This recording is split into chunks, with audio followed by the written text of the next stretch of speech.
Okay, guys, just briefly talking about the new Vanillaware news that's dropped. So, 13 Sentinels Prologue has just released in Japan today. People are playing it. They're saying it's kind of mostly visual novel-ish based on what's in the demo. That sucks. I don't think that's what people want from Vanillaware. It's certainly not what I want. But, it is what it is. That's a project they wanted to make. I guess we'll see how the full thing turns out.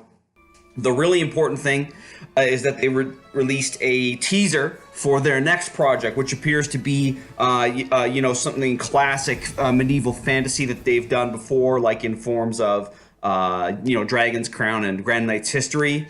It's a bunch of armored knights looking at a castle in the distance. There's a bunch of them, suggesting that maybe there's like some team/co-op elements.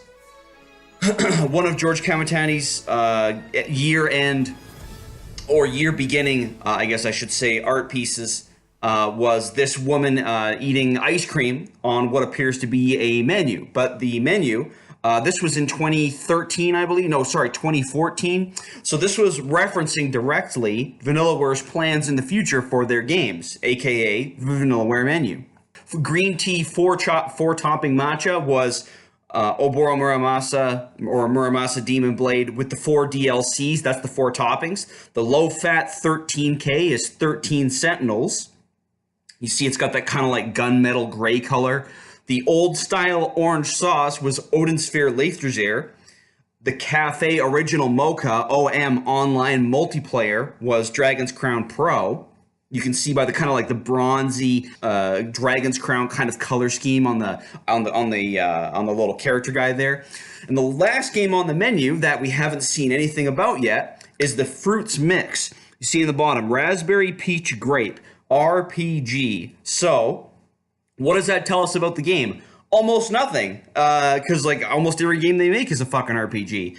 We can only really make guesses at this point, but I will say that this is not a surprise to me that they're going back to something more classic.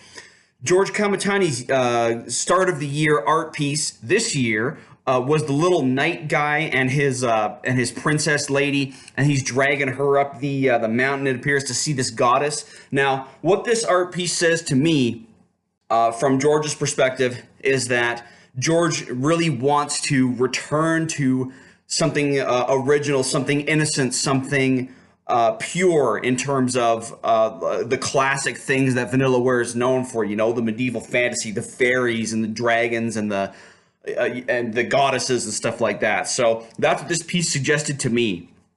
So when I saw that Vanillaware's next project appears to be a return to the medieval fantasy, I was like, oh, of course it is. That makes perfect sense. Because I was trying, because whenever George posts his start of the year piece, I try and kind of think my way into what he's trying to express through it.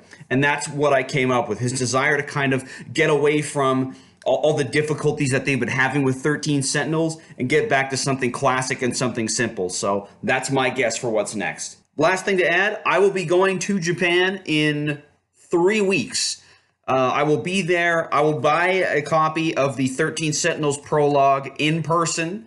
I'll bring it back. I'll play it. I'll definitely stream it for anybody who wants to see it. And, we'll see what's up. So, yeah, last bit of news. Thanks for checking it out.